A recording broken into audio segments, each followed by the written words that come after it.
I made 39 videos on this channel and none of them got more than 10 views. And then finally I had 2 videos in a row take off using the formula I'm gonna get to later in this video. But first let's talk about why I refuse to quit.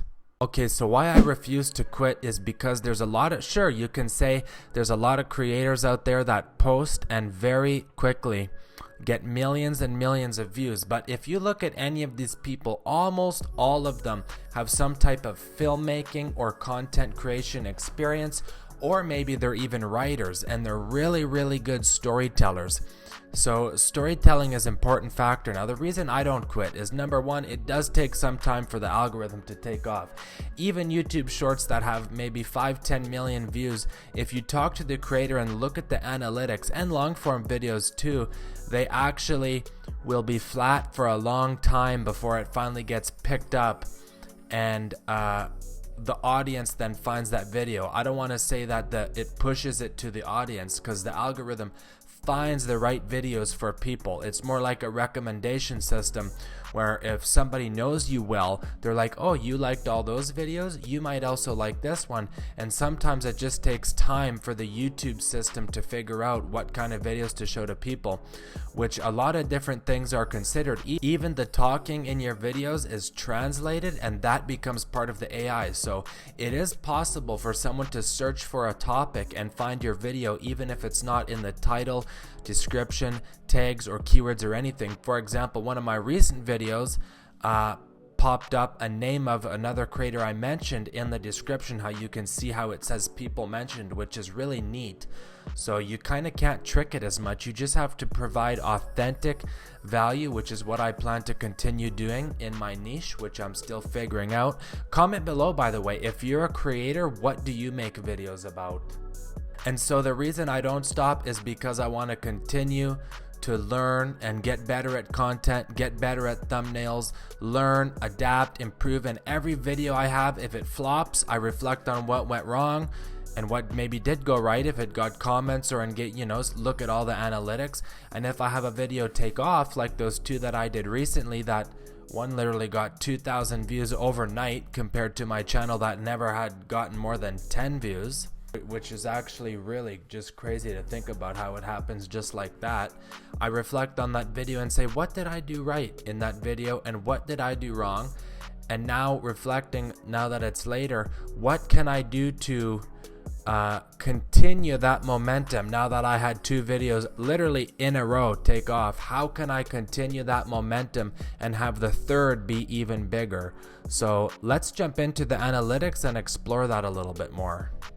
Okay, so I'm in the analytics for that particular video, and as you can see, 2014 views in the last 48 hours.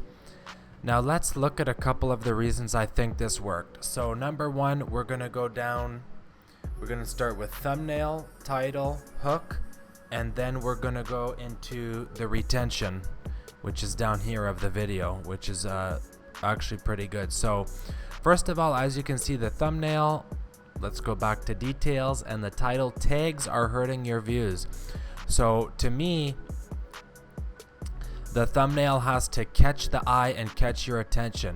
You can see a big red arrow. You can see, if you're a YouTuber, you know this is the analytics where it shoots up and remove tags. You're like, what do you mean remove tags? Then the title is tags are hurting your views. And of course, you don't want your views being hurt. So you're like, well, now I have to see what he has to say. So to me, the thumbnail is for getting attention. The title is for driving, because when they scroll and scroll, it's the thumbnail first. Second is then the title, and the title has to drive the curiosity enough to make them click. So by saying tags are hurting your viewers, if you're a creator, you now think, oh my god, how are tags hurting my views? I don't want to hurt my views, and that would drive curiosity. Then let's now go to the retention, let's see, and the hook. So the hook and the retention graph they go together. And as you can see here, how YouTube recommendations, it's actually 91.9% the YouTube homepage, which is interesting. And so let's actually, one more thing on that title. When we go to reach here, you can see 8.5% click-through rate, and it kind of started off slow, then 8.8, 7.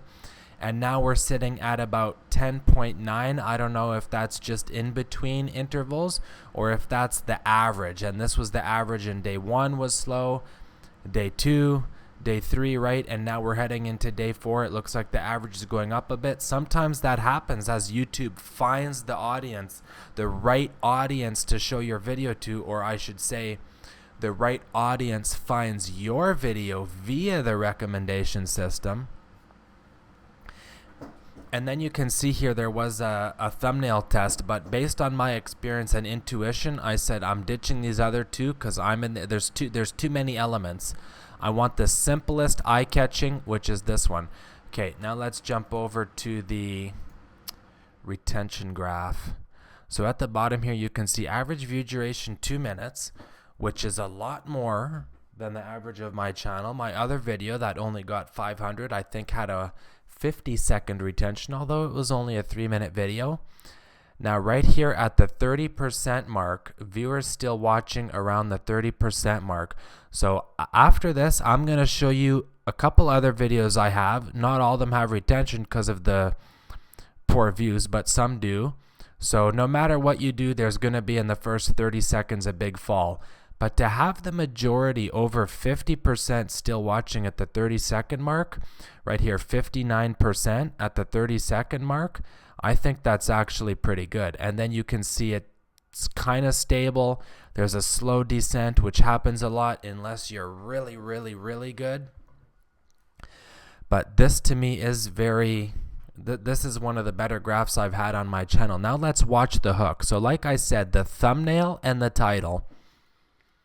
The thumbnail, the title, and then the hook is for confirming trust. That what you said in the thumbnail and the title are accurate and what you're actually going to get in the video. So let's watch this hook together right here.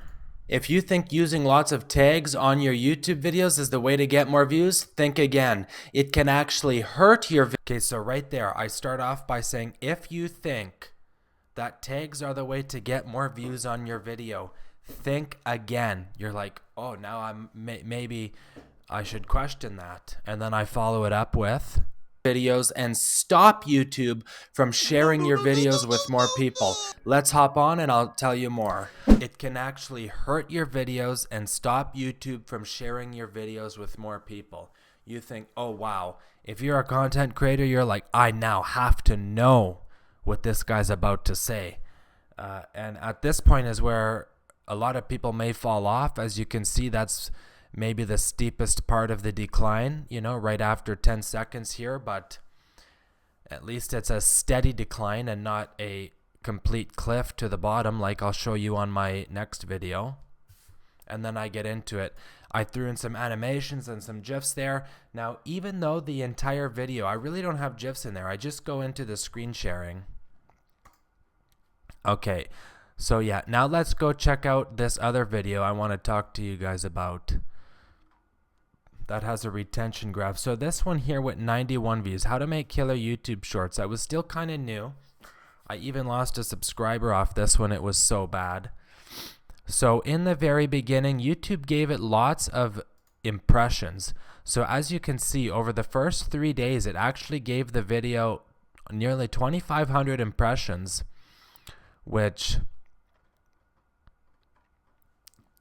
only 8% is from the recommendation system, and the rest were viewers seeking it. So most likely through YouTube search. And as you can see here, there's a bunch of different search terms.